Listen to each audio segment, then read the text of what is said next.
वारे से सखियों के इशारे से मनमोहन बिगड़ गए। वारे से मनमोहन बिगड़ गए। वारे से मनमोहन बिगड़ गए। वारे से मनमोहन बिगड़ गए। वारे से मनमोहन बिगड़ गए। वारे से मैया यशोदा जी के दुलारे से, मैया यशोदा जी के दुलारे से मनमोहन बिगड़ गए। वारे से मनमोहन बिगड़ गए। वारे से मनमोहन बिगड़ गए। वारे से मनमोहन बिगड़ गए।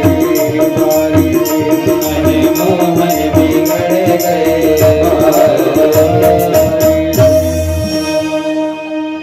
हे परीक्षित, सत्य मानना ये गोपियां भगवान की शिकायत कम करने आई थी, दर्शन करवे के लाने ज्यादा।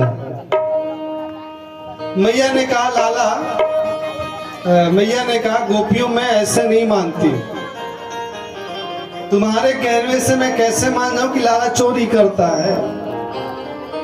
और मेरे भगवान मैया यशोदा के साड़ू के पल्लू में पीछे खड़े थे और एक एक गोपियन की ओर देख के कह रहे थे कि अभी जा, मैं तुमको बाद में बताऊंगा। सबरी मानी शिकायत कर रही हो, मैं सबके मैं मतलब सबसे मैं देख लूंगा सबको। मैया ने कहा कि लाला तो मेरे पीछे है, पकड़ करके लाओ। एक सखी ने कहा मैं लाऊंगी पकड़ के। एक बार परीक्षित क्या हुआ कि लाला गए चोरी करने, एक सखी ने पकड़ लिया लाला को। अब घर की बहू है तो बहू तो बाहर घूंघट निकाल के नहीं जा सकती ना। अब वो बहू जब निकली तो उसने अपना घूंघट कर लिया नीचे और लाला का हाथ पकड़ के ले जा रही यशोदा के भवन की ओर। आधे मार्ग में लेगी तो लाला ने कहा गोपी मेरी कलाई में दर्द होने लगा है, ऐसा करो ना कि मेरी दूसरी कलाई पकड़ लो। ठीक है। और उसी के बगल में उसी का बच्चा, उसी गोपी का बालक चल रहा था। तो भगवान ने उसी का हाथ पकड़ा दिया उसके हाथ में और वो गोपी आवेश में लेकर के पहुंची। यशोदा देख आज तेरे लाला को मैं पकड़ करके लाई हूं। यशोदा जी ने देखा तो यशोदा जी की हंसी ही बंद ना हो। अरे देवी तू देख तो सही, किसको पकड़ के लाई? अरे हाँ मैया मैं तेरे लाला को देखना। और जब उसने पल्लू खोल के देखा तो अपने ही बेटे का हाथ पकड़ी थी। और मेरे गोपाल जी फिर मैया के पीछे खड़े थे और ऐसे ऐसे कर रहे हैं। ऐसे है मेरे गोपाल।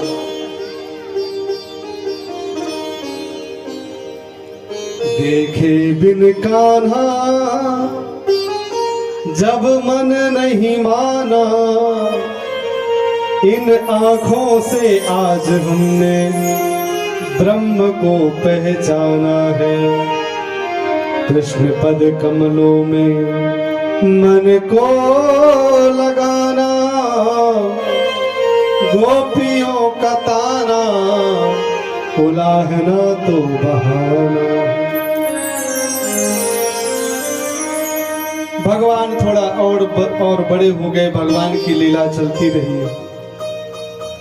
एक दिन भगवान पहुंचे यमुना तट पर मैया यशोदा के साथ।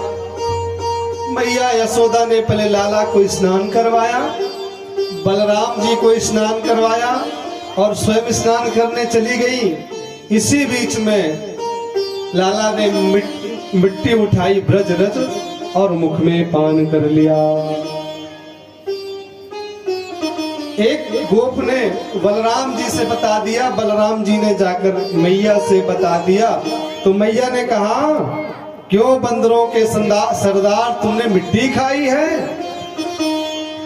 तो भगवान कहते हैं नाहं भक्षितवानम्ब सर्वे मिथ्या विशंसिनः यदि सत्य गिरिस्तर्हि समक्षम पश्य मे मुखम। मैया यशोदा, मैं आपसे सत्य कहता हूं, मैंने मिट्टी नहीं खाई। ये लो, मुंह खोल दिया, देख लो कहीं है मिट्टी। मैया ने देखना शुरू किया तो मिट्टी तो दिखी नहीं राजन।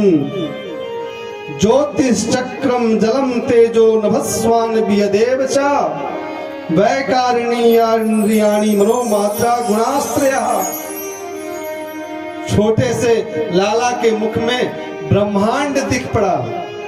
सूर्य, नक्षत्र, तारे, चंद्रमा, पृथ्वी में भारत, भारत में मथुरा, मथुरा में गोकुल, वृंदावन और साक्षात मैया यशोदा भी बैठी हैं। इस अद्भुत दृश्य को देखकर मैया लाल बंद सोच में पड़ गई कि आखिर ये क्या है। लेकिन भगवान ने अपनी माया से सब कुछ भुलवा दिया। भगवान ने सोचा अगर इनके मन में ये भाव आ गया कि मैं भगवान हूं तो फिर मेरी लीला कैसे होगी। इसलिए भगवान ने अपनी माया करी तो मैया सब भूल गई। हे परीक्षित, मैं तुम्हें एक और कथा सुनाता हूं। एकदा गृहदासीसु यशोदानंद गेहिनी कर्मांतरम नियुक्तासी निर्विमन्य स्वयं दधी। एक दिन की बात है, प्रातः काल मैया यशोदा स्वयं भगवान कृष्ण के लिए दधी का मंथन कर रही थी।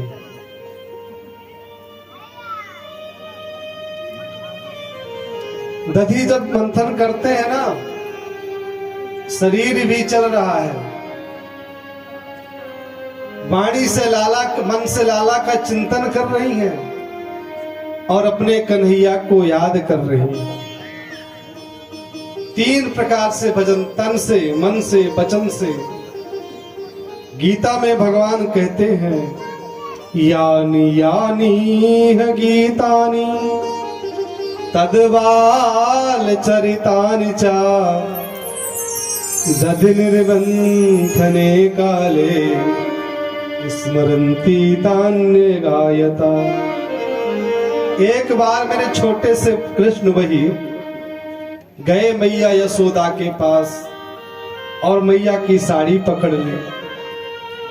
मैया की तरफ देखे, बोले मैया मोको भूख लग रही है।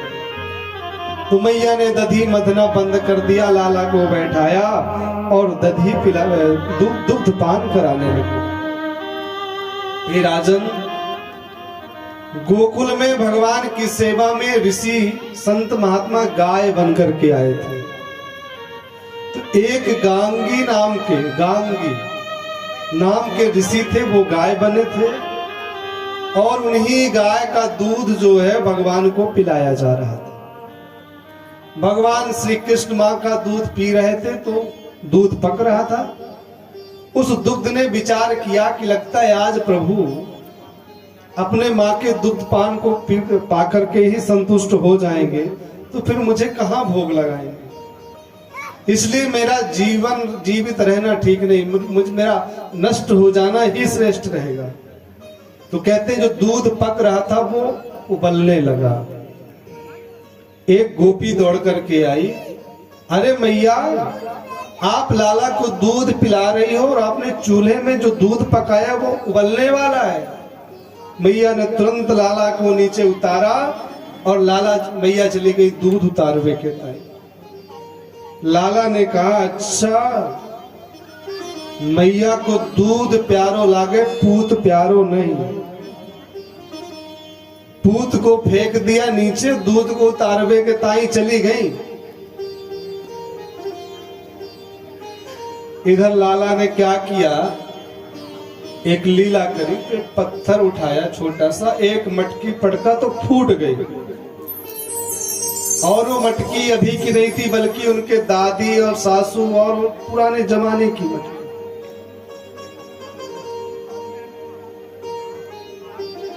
मैया आई और देखा कि लाला ने उदम मचा दिया है तो उसको दंड देना चाहिए। मैया ने चांदी की छड़ी ली और डराने लगी। भगवान ने दौड़ना शुरू कर दिया।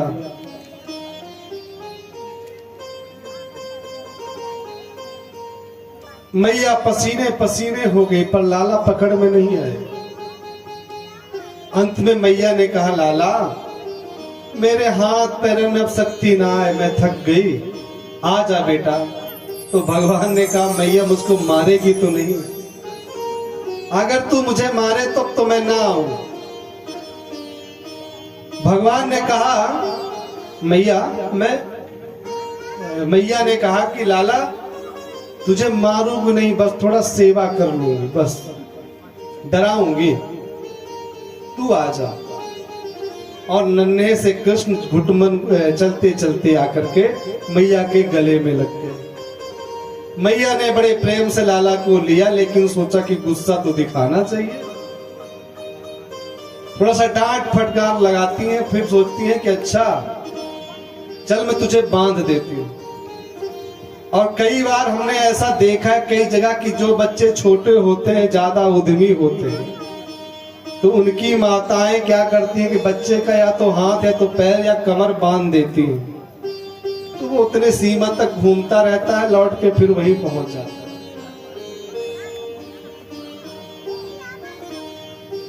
स्वमातुः सुन्नगात्राय विस्तस्तो कवरस्त्रजः दृष्ट्वा परिश्रमं कृष्णः कृपया आसीत स्वबंधन। भगवान के यहाँ मैया यशोदा के भवन में जितनी रस्सियां थी सबको लाई, बांधती गई, लेकिन 2 अंगुल रस्सी कम पड़ जाती थी। विचार करिए क्यों 2 अंगुल? सुखदेव जी के आंखों में आंसू आ गए और कहते हैं कि हे परीक्षित बताओ, परमात्मा को कोई बांध सकता है? लेकिन एक प्रेम शक्ति है जो कहती है कि मैं बांध लूंगी, पर एक ऐश्वर्य शक्ति है जो कहती है कि अरे परमात्मा को कौन बांधा है? परमात्मा को कोई बांध नहीं सकता। भगवान को दया आ गई तो कृपया आसीत स्वबंधने,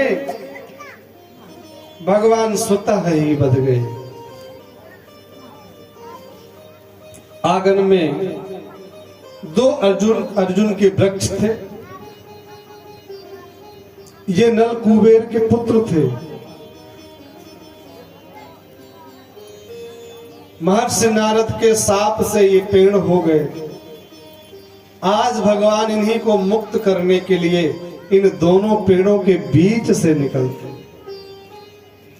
भगवान ने दोनों का स्पर्श किया, पेड़ धड़ाम से गिरा और उससे 2 पुरुष निकले। उन्होंने विनती करी, वाणी गुणानुकथने श्रवणो कथाया हस्तौ च कर्म सुमनस्तव पादयोर्नः स्मृत्या शिरस्तव निवास जगता प्रणामे दृष्टि सताम दर्शने अस्तु भवत्तनूनाम्। हे प्रभु, आपने बड़ी कृपा करी जो आपने हमें स्पर्श किया और हमें इस शरीर से मुक्त कर दिया। हमारी वाणी सदैव आपके नाम का संकीर्तन करे, हमारे जो कान है सदैव आपके कथाओं का श्रवण करें, हमारा सर सदैव आपके चरणों में झुका रहे, और ये जो रसना है सदैव आपके चरणों का अमृत पान करें। इसलिए अपने वाणी को सौम्य बनाइए, मधुर बनाइए। अपनी वाणी में अमृत घोल हो, अपनी वाणी में अमृत घोल, रसना राधे राधे बोल, रसना राधे राधे बोल। अपनी वाणी में अमृत घोल,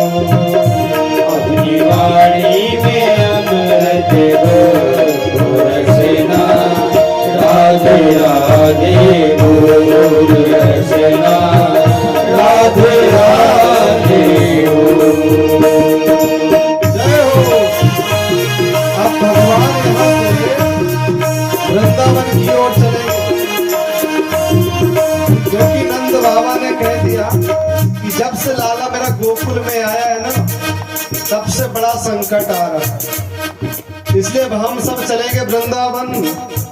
उनके जो छोटे भाई घनानंद थे, उन्होंने कहा कि चलो लाला को लेके हम चलते हैं वृंदावन, और सब चले वृंदावन। आइए हम भी चलते हैं वृंदावन।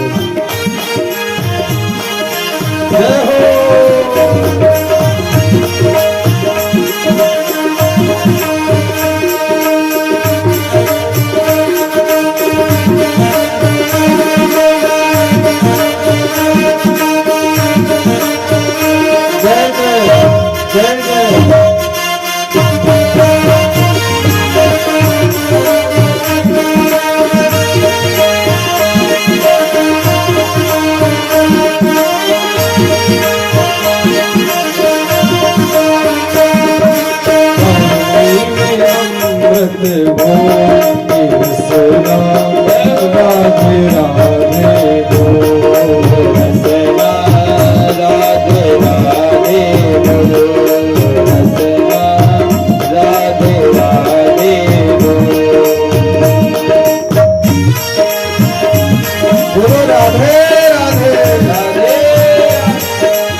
राधा जी बरसाने वारी, राधा जी बरसाने वारी, राधा जी बरस भानु दुलारी, राधा जी बरस भानु दुलारी, राधा जी बरसाने वारी, राधा जी बरसाने वारी, राधा जी बरस भानु दुलारी, राधा जी बरस भानु दुलारी। तो अक्षर आधार जगत के, तो अक्षर आधार जगत के, जो अक्षर आधार जगत के, तो अक्षर आधार जगत के। नाम बड़े अनमोल की रसना राधे राधे बोल, रसना राधे राधे बोल, रसना राधे राधे बोल। अपनी वाणी में अमृत घोल, अपनी वाणी में अमृत घोल, रसना राधे राधे बोल, रसना राधे राधे बोल।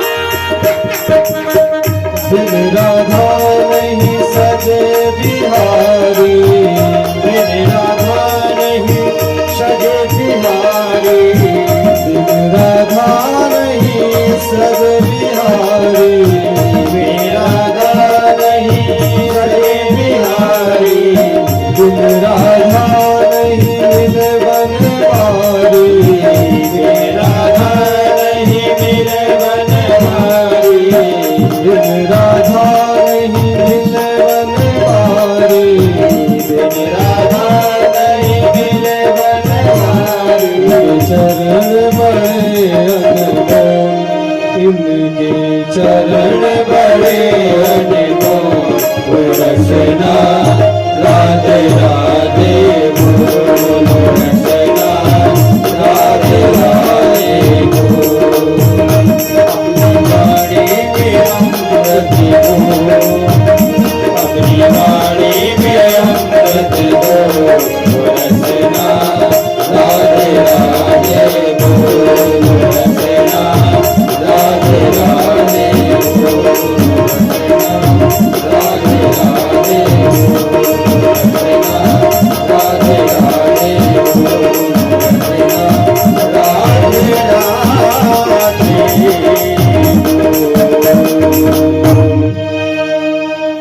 श्री वृंदावन धाम की जय हो, श्री बरसाने वाली राधे रानी सरकार की जय हो, यमुना मैया की जय हो। जय जय श्री राधे। तो नंद बाबा यशोदा महलों का सुख छोड़ करके वृंदावन आ गए। वनम वृंदावनम नाम वसव्यम नवकाननम गोप गोपी गवाम सेव्यम पुण्यादि गणवीरुधम। हे राजन, भगवान सखाओं के साथ बछड़े चराने जाया करते थे। इसी बीच में भगवान ने बत्सासुर को मार डाला, बकासुर को मार डाला और अघासुर का भी उद्धार कर दिया। लेकिन ये सब घटना पूरे 1 वर्ष बाद सखाओं ने घर में बताई। महाराज परीक्षित कहने लगे, गुरुदेव ऐसी क्या बात हो गई थी? आज की घटना को 1 वर्ष बाद उन्होंने अपने माता पिता से कहा, ऐसी क्या बात थी? सुखदेव जी कहे, एक बार भगवान अपने सखाओं को लेकर के बछड़ा चराने के लिए जंगल में गए थे। तो जैसे भगवान लुका छिपी का खेल खेलते हैं ना बच्चे, ऐसे भगवान भी लुका छिपी का खेल खेल रहे थे। सब सखा थक गए तो सखाओं ने कहा, लाला अब भूख लग रही है, कछु खाबो करता ही हो तो खा ले। सांडिल्य मुनि की पत्नी है पौर्णमासी, और उसी पौर्णमासी का पुत्र है मधुमंगल। ये ब्राह्मण का बेटा है। एक बार भगवान कृष्ण ने कह दिया, आज मैं मधुमंगल के घर को प्रसाद पाऊंगा। पर लाला तू तो माखन मिश्री खावे, हमारे घर में तो कछु है ना। भगवान को पता था कि बहुत गरीबी है पूर्णमासी के यहाँ। सुबह बना लिया तो शाम को क्या बनेगा कुछ पता नहीं। लाला ने जिद कर दी कि आज मैं अगर खाऊंगा तो मधुमंगल के घर का ही कुछ पाऊंगा। मधुमंगल गया, बोले माँ आज लाला ने जिद कर दी है कि मैं आज तेरे घर का खाऊंगा। पर माँ मेरे घर में तो कुछ है नहीं, आपको पता है। पौर्णमासी जो रानी है रोने लगी। ब्राह्मणी बोले, लाला तू तो सही कह रहा है, हम बहुत गरीब हैं, क्या दें। अब वो माखन मिश्री, ऐसा देखिए भगवान कैसे थे। भगवान ने पादुका नहीं पहनी। क्यों? भगवान के सखाओं के पास में पादुका नहीं थी, इसलिए भगवान भी नहीं पहनते थे। जैसे भगवान के मित्र वस्त्र पहनते थे, वैसे भगवान भी वस्त्र पहनते थे। हे राजन, तो पौर्णमासी ने कहा, बेटा देख शायद कढ़ी रखी है 2 दिन की बची हुई। और जब देखा तो उसमें वाकई कढ़ी रखी थी 2 दिन की खट्टी। उस कढ़ी को जैसे ही मधुमंगल ने देखा तो मधुमंगल का मन भी खट्टा हो गया और रोने लगा कि मैं ये नहीं दूंगा। पर विचार किया कि नहीं, लाला ने बहुत जिद किया है तो मेरे घर का ही खाएगा, नहीं तो भूखा रह जाएगा। लेकर के गया और कहते हैं कि इसने मार्ग में ही पी लिया था, थोड़ा सा बचा तो मेरे गोपाल ने उसके मुंह में जो कढ़ी लगी थी मधुमंगल के वो चाट ली, जो उस पात्र में थी वो भी चाट ली और बीच में बैठाया और सब मित्र मंडली बैठ करके एक दूसरे के घर के रोटी लेकर खाने खिलाने लगे। राजन इसी दृश्य को ब्रह्मा जी आकाश से देख रहे थे। ब्रह्मा जी ने कहा कि ये ब्रह्म है। ब्रह्म कभी किसी का झूठा नहीं खाता है। और ये तो देख लो कैसे चाट रहा था कड़ी बासी, और ऊपर से अपने मित्रों का झूठा भी खा रहा है। ये ब्रह्म नहीं है, मैं इसकी परीक्षा लूंगा। तो परीक्षार्थ भगवान के बछड़ों को चुरा लिया और पहुंचा दिया ब्रह्मलोक में। भगवान गए तो बछड़े नहीं मिले, और इधर जब लौट करके आए तो ब्रह्मा जी ने भगवान के मित्रों को भी चुरा करके ब्रह्मलोक में छिपा दिया और सुला दिया। भगवान गए तो ना उधर बछड़े मिले ना इधर भगवान के सखा। अब ब्रह्मा जी ने कहा अब मजा आएगा, अब जब ये रोएगा ना इधर उधर तो मजा आएगा। अब कोई संसारी व्यक्ति होता तो रोता, पर वो परमात्मा है। उन्होंने ध्यान लगाकर देखा तो समझ गए, अच्छा ब्रह्मा जी बेटा होकर पिता से परीक्षा ले रहा है तू। मैं बताता हूं, पिता पिता होता है और बेटा बेटा होता है। भगवान ने उसी समय बछड़ों का भी रूप धारण कर लिया और सखाओं का भी रूप धारण कर लिया। इसके पीछे बड़ी सुंदर कथा है। जो गायें थी ना, गायों के मन में भावना थी, अगर ये कृष्ण मेरे पुत्र बन करके आते, मेरे बछड़ा बन करके आते तो मैं दूध पिलाती। आज भगवान उन्हीं गायों की इच्छा को रखने के लिए भगवान ने बछड़े का रूप धारण कर लिया। जो गोपियां थी उनके मन में भी था कि अरे कृष्ण जैसा पुत्र होता तो मैं भी प्रेम करती। तो जिसके जैसे बेटे थे वैसे ही भगवान ने वही रूप वही स्वभाव बना लिया, और भगवान रोज आते जाते लीला चल रही थी। ब्रह्मा जी का 1 वर्ष, मतलब यहाँ का 1 वर्ष बीता, पर ब्रह्मा जी का कितना, जितना हम किसी गुलाब के फूल में कोई कांटा चुभोते हैं, जितना समय लगता है उतना समय ब्रह्मा जी का निकला था, पर यहाँ पर 1 वर्ष का समय हो गया। ब्रह्मा जी ने कहा मैं जाकर देखता हूं परमात्मा भटक रहा है कि रो रहा है। भगवान ब्रह्मा ने देखा तो भगवान बढ़िया सखाओं के संग खेल रहे हैं, बछड़े बढ़िया चर रहे हैं। ब्रह्मा लौट करके ब्रह्मलोक में गए तो देखा कि ब्रह्मा वहां जो सखा है सब सो रहे हैं, बछड़े भी सो रहे हैं। फिर आकर के देखा तो भगवान यहाँ लीला कर रहे हैं। फिर लौट कर देखा भगवान सो रहे हैं। इसी बीच में वो आगे नीचे, और जैसे ही भूमि का स्पर्श किया मेरे भगवान कृष्ण पहुंच गए ब्रह्मलोक, और ब्रह्मा जी बन गए, और द्वारपालों से कह दिया आजकल एक नकली ब्रह्मा घूम रहा है।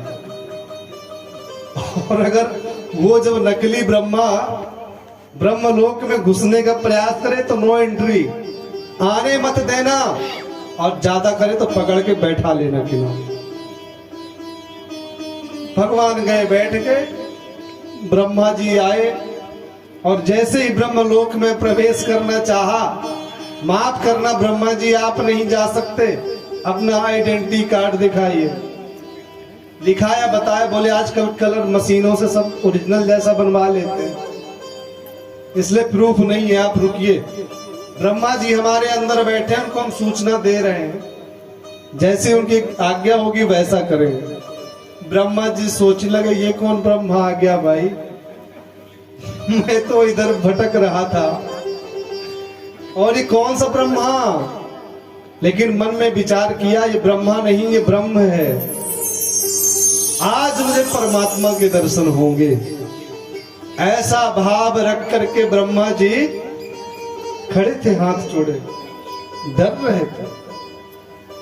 दूत गए, बोले प्रभु ये ब्रह्मा वो आ गए नकली वाले, क्या करना है, भेजूं कि पकड़ूं कि वापस कर दूं।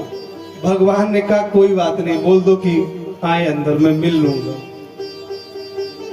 जाइए ब्रह्मा जी, नकली वाले असली वाले ब्रह्मा जी बुला रहे हैं। ब्रह्मा जी गए तो विचार किया कि प्रभु मिलेंगे, और जैसे ही अपने जहां ब्रह्मा जी बैठे थे जिस पद में, वो सिंहासन खाली पड़ा था, कोई नहीं था वहां। ब्रह्मा जी को गलती का एहसास हो गया।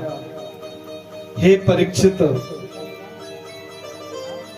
ततेनुकंपा सुसमीक्षमाणो भुञ्जान एवात्मकृतं विपाकम् दृग्भावपुलिर्विदग्धं नमस्ते जीवेत यो मुक्तिपदे सदाय भाकम्। हे प्रभु, मुझे माफ कर दीजिए, मैंने ऐसा अपराध कर दिया जो मेरे लिए अक्षम्य है। 38 श्लोकों से स्तुति करी नारायण के पास में जाके, पर भगवान ने ऐसे भी करके नहीं देखा। आंख बंद किए बैठे थे भगवान, बस ब्रह्मा जी परिक्रमा किए लौट आए।